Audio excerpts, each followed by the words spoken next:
No, I'm just recording here. Okay. So I'll go over normal cardiac structure and function with you, and then we'll go and dive into Dalton. So we have a 4-chamber heart, and basically blood should work in a one-way fashion. It is kind of like a plumbing system. So you have blood that comes from the body, enters the right atrium, goes past these set of valves called the tricuspid valves into the right ventricle. From the right ventricle, goes out past another set of valves to the main pulmonary artery.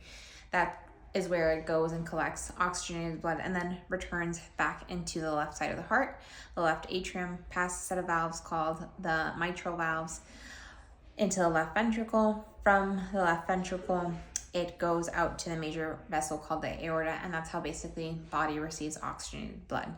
Got it.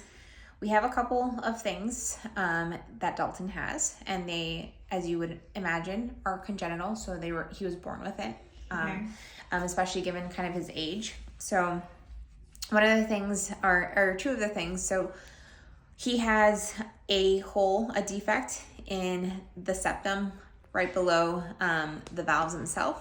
So typically, as I had mentioned, the only way that these communicate is in that one-way fashion. However, we have a ventricular septal defect. So basically we have blood from the left side of the heart that goes to the right side and then kind of returns into the same circulatory fashion. What's the problem with that is that, yes, you still have blood that's going out to the body. However, you have extra blood volume that's being added to the right side of the heart. And that extra blood volume is going out. So you have mixed blood. You have oxygenated blood and then blood that's not with oxygen from the right side going out to the main pulmonary artery. The issue with that is that you create more blood volume going out through this vessel, right? To the vessels, to the lungs. Your body isn't typically used to extra volume going out to those vessels, so it can cause for some remodeling and what we call like pulmonary hypertension. So that just means you have hypertension of those vessels because they start to become thickened, secondary to the remodeling from the increased blood volume that's crossing that septal defect. So what we're seeing is with more blood volume, we actually have a severe right ventricle dilation as well as severe right atrial dilation. So it's bigger than normal.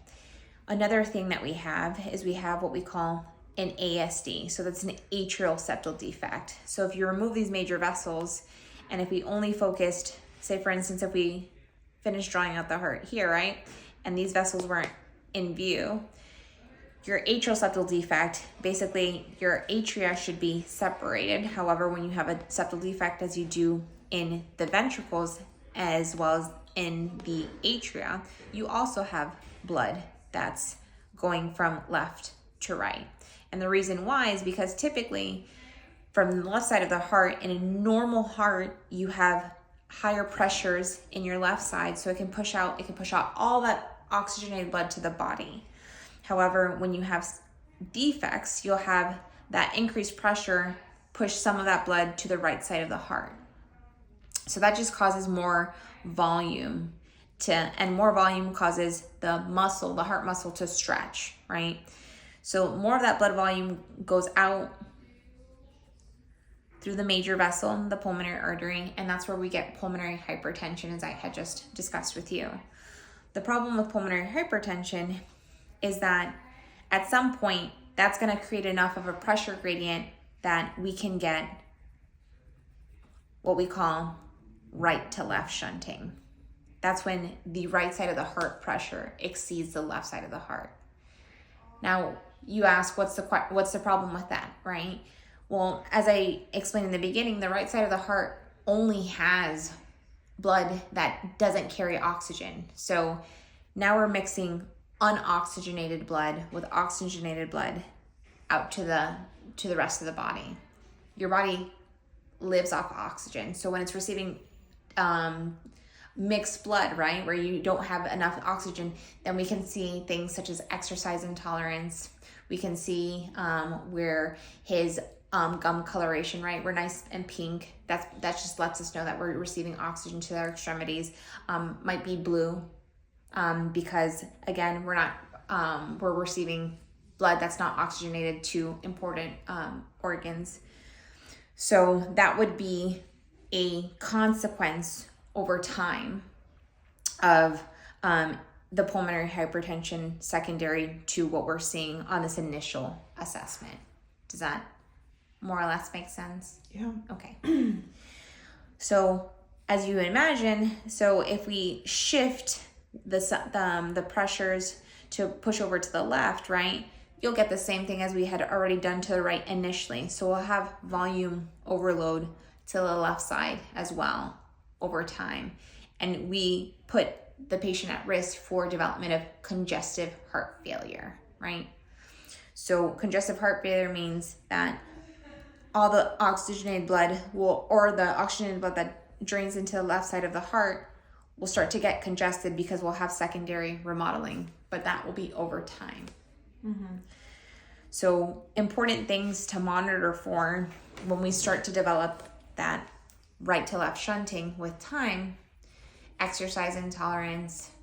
They might have some hind leg limb or hind leg weakness. You might see the color of his nice pink gums turn blue because he's just not receiving oxygenated blood appropriately. We might see signs of heart failure, so labored breathing, coughing.